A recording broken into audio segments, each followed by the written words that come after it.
హైదరాబాద్కు నీటి సంక్షోభం పొంచుందా? భూగర్భ జలాలు అడుగంటిపోయాయా? నీటి ఎద్దడి నివారణకు వాటర్ బోర్డు తీసుకుంటున్న చర్యలేంటి?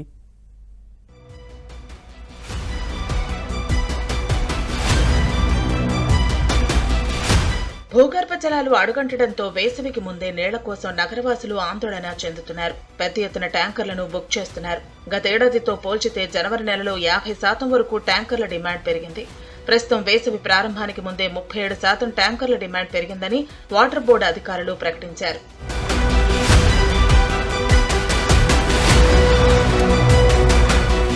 వాటర్ బోర్డు పరిధి జీహెచ్ఎంసీ వరకు ఉండగా 5 ఏళ్ల క్రితం ఔటర్ రింగ్ రోడ్డు వరకు పరిధిని విస్తరించారు. అందుకనుగుణంగా నీటి సరఫరాను పెంచలేదు. 10 ఏళ్ల క్రితం పరిస్థితే ఇప్పుడు ఉంది. ఒక్క ప్రాజెక్టు చేపట్టలేదు.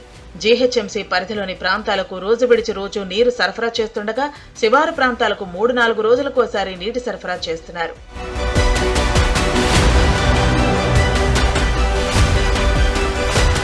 జీహెచ్ఎంసీ పరిధిలో 9.90 లక్షల నల్లా కనెక్షన్లు ఉండగా ప్రస్తుతం ఔటర్ వరకు విస్తరణ నేపథ్యంలో 13 లక్షలకు పైగా ఉన్నాయి. వాటర్ బోర్డు సరఫరా చేసే నీరు సరిపోకపోవడంతో ట్యాంకర్ల కోసం పెద్ద ఎత్తున బుకింగ్ చేస్తున్నారు. 2021 నుంచి ట్యాంకర్ల డిమాండ్ ప్రతి ఏటా 10 నుంచి 15% పెరుగుతోంది.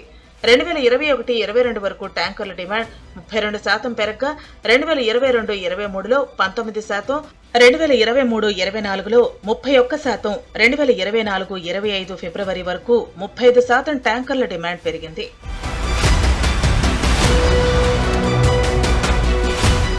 ట్యాంకర్ల డిమాండ్ను అధిగమించేందుకు వాటర్ బోర్డు చర్యలు చేపట్టింది. ఫిల్లింగ్ స్టేషన్లు, ఫిల్లింగ్ పాయింట్ల ఏర్పాటుతో పాటు ట్యాంకర్ల సంఖ్య పెంచింది.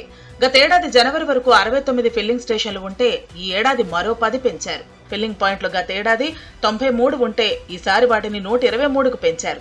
ఇక సరఫరా చేసే ట్యాంకర్లు 2024 జనవరిలో 577 ఉండగా ప్రస్తుతం ఆ సంఖ్యను 907కు పెంచారు. ట్యాంకర్లను బుకింగ్ చేసిన 24 గంటల్లోనే డెలివరీ చేస్తున్నామని, మున్ముందు కూడా ఇదే సమయంలో సరఫరా చేసేందుకు చర్యలు చేపట్టామని వాటర్ బోర్డు ఉన్నతాధికారులు తెలిపారు.